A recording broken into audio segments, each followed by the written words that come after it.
ಮಾನ್ಯ ಅಧ್ಯಕ್ಷರ, ಇಡೀ ಬಜೆಟ್ನ ಪುಸ್ತಕದಲ್ಲಿ ಸಾಕಷ್ಟು ರೀತಿಯಾದಂತಹ ಅಂಕಿಅಂಶಗಳನ್ನು ಕೊಟ್ಟಿದ್ದಾರೆ. ನನಗೆ ಆ ಅಂಕಿಅಂಶಗಳ ಬಗ್ಗೆಯೇ ಅನುಮಾನ.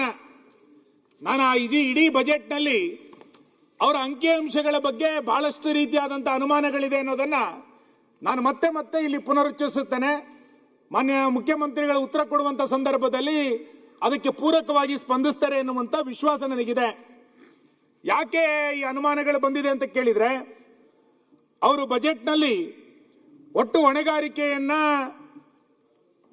8,24,389 ಕೋಟಿ ರೂಪಾಯಿ ಅಂತ ಅವ್ರು ಹೇಳಿದ್ದಾರೆ.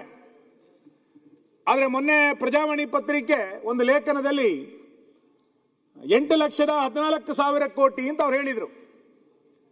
ಅದಕ್ಕೆ ಮುಖ್ಯ ಕಾರ್ಯದರ್ಶಿಗಳು ಒಂದು ಹೇಳಿಕೆಯನ್ನ ಬಿಡುಗಡೆ ಮಾಡಿದ್ರು. ಅದರಲ್ಲಿ ಅವರು ಕೊಟ್ಟಂತ ಸ್ಪಷ್ಟೀಕರಣ ಏನು ಅಂತ ಕೇಳಿದ್ರೆ 7,64,655 ಕೋಟಿ ರೂಪಾಯಿ ಅಂತ ಅವ್ರು ಹೇಳಿದ್ದಾರೆ. ಮುಖ್ಯಮಂತ್ರಿಗಳು ಹೇಳಿದಂತ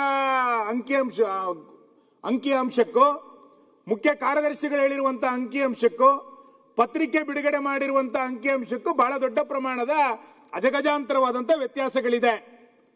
ಇದೇ ಸಂದರ್ಭದಲ್ಲಿ GSDPಯನ್ನ 26.5% ಮೀರಿದರೆ ಅನ್ನುವಂಥದ್ದನ್ನ ರಿಸರ್ವ್ ಬ್ಯಾಂಕ್ ಕೂಡ ಉಲ್ಲೇಖ ಮಾಡಿರೋದನ್ನ ನಾನು ಈ ಸಂದರ್ಭದಲ್ಲಿ ಉಲ್ಲೇಖ ಮಾಡ್ತೇನೆ. ಈ ಎಲ್ಲ ಹಿನ್ನೆಲೆಯಲ್ಲಿ ಮಾನ್ಯ ಮುಖ್ಯಮಂತ್ರಿಗಳು ಇದಕ್ಕೆ ಸಂಬಂಧಪಟ್ಟಂತ ಸ್ಪಷ್ಟೀಕರಣವನ್ನ ಈ ಅಂಕಿಅಂಶದ ಬಗ್ಗೆ ಇವತ್ತು ಕೊಡಬೇಕಾಗಿದೆ.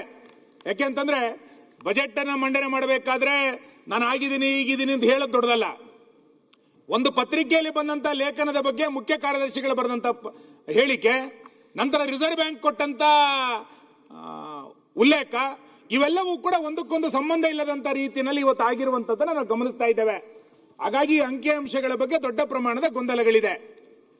ಮಾನ್ಯ ಅಧ್ಯಕ್ಷರೇ, ಮಾನ್ಯ ವಿರೋಧ ಪಕ್ಷದ ನಾಯಕರು ಮಾತಾಡಬೇಕಾದ್ರೆ ಉಲ್ಲೇಖ ಮಾಡಿದ್ರು. ಅವರು ಮೊದಲನೇ ಬಾರಿ ಬಜೆಟ್ ಮಾಡಿದಾಗ ಪುಸ್ತಕ ಸಣ್ಣದಿತ್ತು, ಬಟ್ ಯೋಜನೆಗಳು ದೊಡ್ಡದಿತ್ತು. ಈಗ ಪುಸ್ತಕ ದೊಡ್ಡದಾಗಿದೆ, ಯೋಜನೆಗಳು ಕಡಿಮೆ ಆಗಿದೆ ಅನ್ನೋದನ್ನ ಮಾನ್ಯ ಅಶೋಕ್ ಅವರು ತನ್ನ ಬಜೆಟ್ ಭಾಷಣದಲ್ಲಿ ಉಲ್ಲೇಖ ಮಾಡ್ತಾ ಇದ್ರು.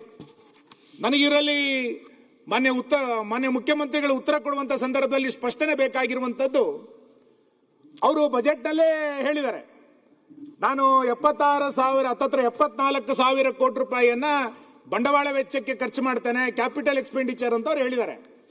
ಇಲ್ಲಿ ಅರ್ಥ ಆಗದಲ್ಲೇ ಇರುವಂತಹ ಸಂಗತಿ ಮತ್ತು ಮುಖ್ಯಮಂತ್ರಿಗಳಿಗೆ ಗೊತ್ತಿಲ್ಲದಂತೆ, ನಾನು ಅದಕ್ಕೆ ಹೇಳಿದ್ದು, ಗೊತ್ತಿಲ್ಲದಂತೆ ಏನನ್ನು ಹೇಳಿ ಕೊಟ್ಟಿದ್ದಾರೆ ಅಂತ ಕೇಳಿದ್ರೆ, ಅವರೊಂದು ಕಡೆ ಬಜೆಟ್ ನಲ್ಲಿ ಉಲ್ಲೇಖ ಮಾಡಿದ್ದಾರೆ, 56,000 ಉದ್ಯೋಗಗಳನ್ನ ನಾವು ಸೃಷ್ಟಿ ಮಾಡ್ತೀವಿ, ಅದನ್ನ ಭರ್ತಿ ಮಾಡ್ತೀವಿ, 2,74,000 ಹತ್ತತ್ರ ಹುದ್ದೆಗಳು ಖಾಲಿ ಇದೆ, ಅದರಲ್ಲಿ 56,000 ಹುದ್ದೆಗಳನ್ನ ಭರ್ತಿ ಮಾಡ್ತೀವಿ ಅಂತ ಅವ್ರು ಹೇಳಿದ್ದಾರೆ.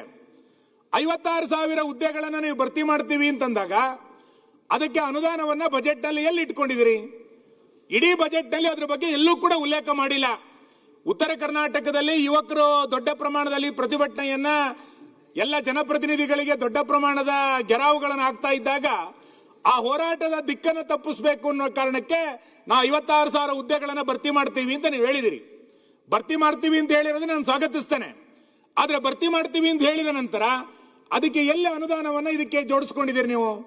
ನಿಮ್ಮ ಒಟ್ಟು 4,44,000 ಕೋಟಿ ರೂಪಾಯಿ ಬಜೆಟ್ ನಲ್ಲಿ ಈ 56,000 ಉದ್ಯೋಗಿಗಳಿಗೆ ಹೇಗೆ ಅನುದಾನವನ್ನ ಒದಗಿಸ್ತೀರಿ ಎನ್ನುವಂತ ಉಲ್ಲೇಖ ಇಲ್ಲ. ಹಾಗಾಗಿ ನನಗೆ ಅನ್ನಿಸ್ತಾ ಇದೆ, ಈ 56,000 ಹುದ್ದೆಯನ್ನ ಸೃಷ್ಟಿ ಮಾಡ್ತೀವಿ ಅಥವಾ ಹೊಸ ನೇಮಕಾತಿ ಮಾಡ್ತೀವಿ ಎನ್ನುವಂಥದ್ದು ಅತ್ಯಂತ ಶುದ್ಧ ಸುಳ್ಳು. ಯಾವ ನಿರುದ್ಯೋಗಿ ಯುವಕರು ಹೋರಾಟವನ್ನು ಮಾಡ್ತಾ ಇದ್ರು, ಈ ಸರ್ಕಾರ ಸರ್ಕಾರಿ ಹುದ್ದೆಗಳನ್ನ ಮತ್ತೆ ಭರ್ತಿ ಮಾಡ್ತಾರೆ ಅನ್ನುವಂತ ವಿಶ್ವಾಸ ಇವರೆಲ್ಲೂ ಕೂಡ ಅನುದಾನದಲ್ಲಿ ಉಲ್ಲೇಖ ಮಾಡಿರೋದ್ರಿಂದ ನನಗೆ ಅದ್ರ ಬಗ್ಗೆ ಬಹಳ ದೊಡ್ಡ ಪ್ರಮಾಣದ ಅನುಮಾನಗಳು ಇವತ್ತು ಬರ್ತಾ ಇದೆ. ಎರಡನೇದು,